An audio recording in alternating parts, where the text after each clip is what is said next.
One of the things that you did say afterward is that you did believe that Black Lives Matter. And I know that many of us who were saying Black Lives Matter were not, it had no affiliation with the actual organization. Like that's a great point. And that was that for a lot of people. And I think that, but for me, what it was is you couldn't divorce it.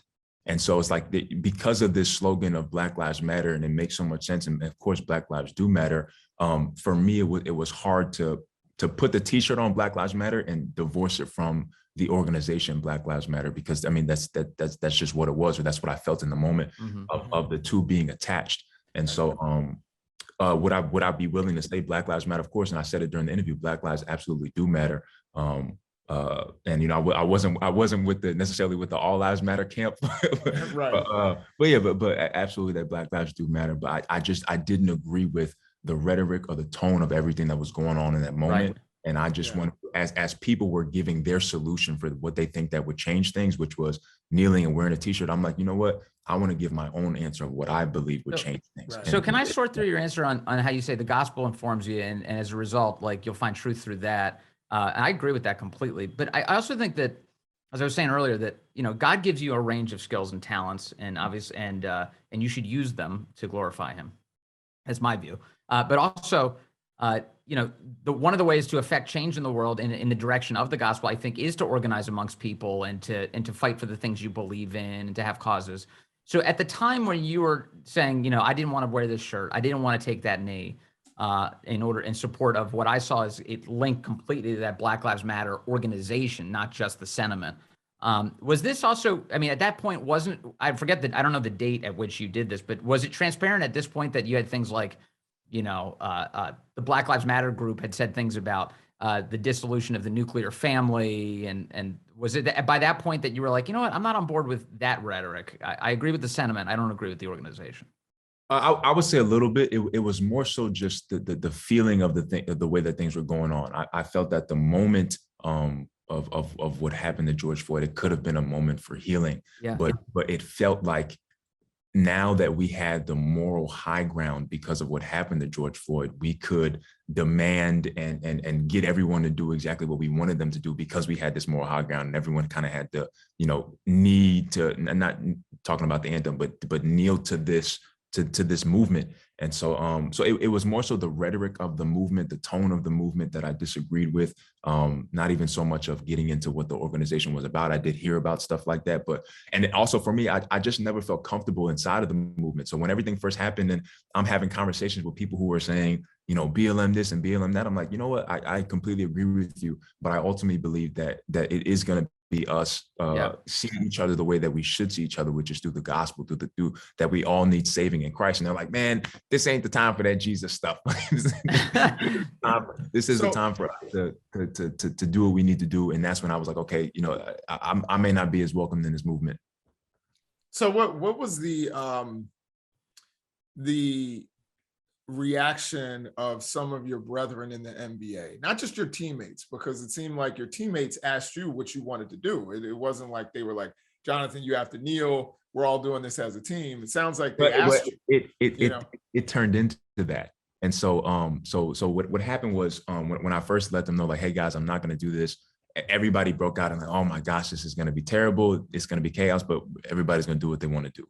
And so after I decided to stand, and even just to backtrack a little bit, the point popped in my head of just like about how crazy the times were and the whole thing about Black Lives Matter. Part of the thing that I disagreed with was that the first question that I got asked after standing was, do you even believe that Black Lives Matter? And I'm like, well, I'm Black. Of course I believe that Black Lives Matter. So it was a sentiment of like, the only way to, again, you know, show your allegiance to the movement was to do what we wanted to do, which was kneeling for the national anthem and putting a T-shirt on. And even being Black didn't dissolve you from that reality. Like you had to in some way show your allegiance to this movement or this sentiment. And even if you were Black, it wasn't enough. And so yes, so after I decided to stand, I had a conversation. Well, we're on the team bus coming back from practice the next day. And I get a text message from, you know, the team, our team group chat, and they're like, you know, players only meeting so-and-so room. And I'm getting off the bus and one of my teammates tapped me on the shoulder and they're like, this is about you. just give you a heads up. And so we get into this meeting and it's just chaos. I mean, certain guys are upset because we had a few guys on the team that were really motivated and going to protest and all these different things on the team. And they felt that I hijacked the moment. I hijacked the movement. It was about, them coming together and doing what they had to do, and felt that I kind of stole the limelight from the moment. And pretty much the conversation that I had with them they was like, you guys believed in what you were kneeling for. 100%. And I believe in what I'm standing for too. And I respected you guys' decision to kneel. I'm not protesting your protest, but I would ask for that same respect in return. Like when we were in that meeting and everyone was like, this is what we have to do, I wasn't like, you guys are crazy. Why would you kneel for the national anthem? Yada, yada, yada. I respected your decision to do that. And I think so much of what I do like about this show, and Vince was telling me about it in the beginning about, you being from a different, political background than him, is that you guys are able to have conversations. And what's been so polarized is that when we have these, I'm kidding. Yeah. What's been so polarized is that when we have these different topics, COVID, Black Lives Matter, all these different things, one side is automatically painted as evil, and you're not able to have any conversations because it's like, we're not going to debate or argue with evil. And so the fact that you guys are able to have conversations and rationalize and kind of humanize each other in the moment for just having different ideas, I think that's how we get forward. And so, in a moment of talking to my teammates and just being like, hey, like, I respect you guys' decision. I respect you guys' vision for what you think is going to change society, but I don't share that vision and I have a different one. I mean, do you think the NBA is like a serious moral organization? I mean, this whole like, a couple of things have popped up in the past few years where there's been like a tremendous amount of hypocrisy displayed by the NBA in terms of like all of these issues. Like, so on one hand, they could do like, you have players like supporting Black Lives Matter, taking the knee, the league is supportive of this, and that kind of thing. And then on the other hand, it's like sort of the fealty to China and the Hong Kong, nonsense with Daryl Morey. Like, what do you think of the NBA as an organization and the decisions to like kind of adopt moral postures and whether or not they're even consistent?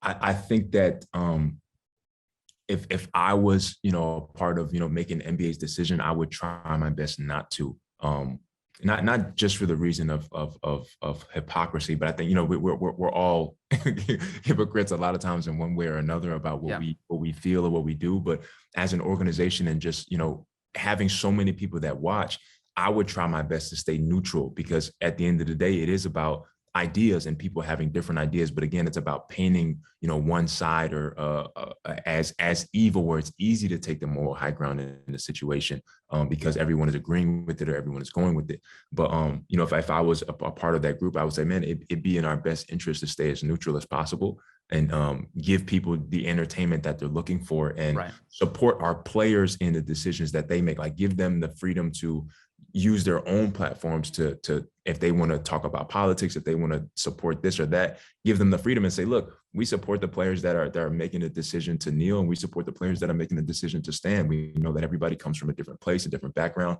Right. And that's where we're at. And I think that gives, I'm sorry, go ahead. I think that gives the most people freedom to enjoy the sport that they love. And it's not saying that the NBA shouldn't say anything about, absolutely disavow what happened to George Floyd and the other situations that are going on. But I think that in inherently taking a side or a position, it does cut off a lot of people who just, again, who don't hate Black people, but disagree with the things that were going on in the movement. But again, just wanted to watch sports.